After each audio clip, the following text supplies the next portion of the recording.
عبدالصمد صاحب کا اٹک سے سوال ہے مفتی طارق مسعود صاحب آپ کی خدمت میں. آپ ماشاءاللہ اسکالر ہیں معروف اور یہ بہت ہی افراط و تفریط ہے اس مسئلے میں.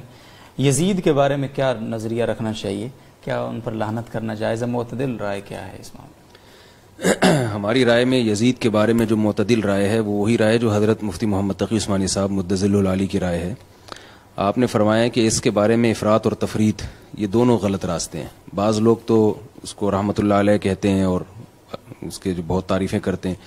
یہ رائے بھی درست رائے نہیں ہے اور بعض اس کو بہت زیادہ یعنی حضرت حسین کے قتل کا پورا ذمہ دار یزید کو ٹھہراتے ہیں. یہ بات بھی غلط ہے.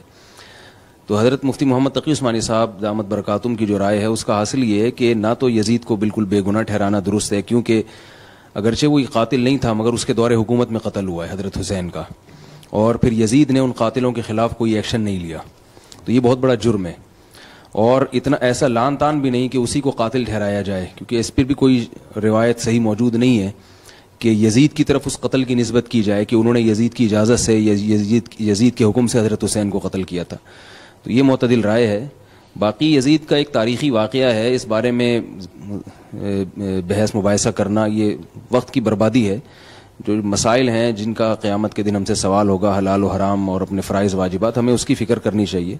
تلک امۃ قد خلت لہا ما کسبت ویکم ما کسبتم. اللہ نے بنی اسرائیل کے واقعات بیان کر کے فرمایا کہ یہ قوم تھی جو گزر چکی، جو اعمال انہوں نے کیے ہوں گے اچھے اعمال ان کا ان کو بدلہ ملے گا، جو برائیاں انہوں نے کی ہوں گی اس کا ان پر وبال آئے گا. تو یزید یا اس جیسے اور بھی دیگر جو حکمران ہیں اگر انہوں نے کوئی اچھا عمل کیا ہوگا تو ان کو بدلہ ملے گا، اگر برائی کی ہوگی تو ان پر اس کا وبال آئے گا. تو ہمیں اپنی فکر زیادہ کرنی چاہیے کہ ہم کیسے ہیں، ہمارے کیا اعمال ہیں، اس کی طرف توجہ زیادہ دینی چاہیے.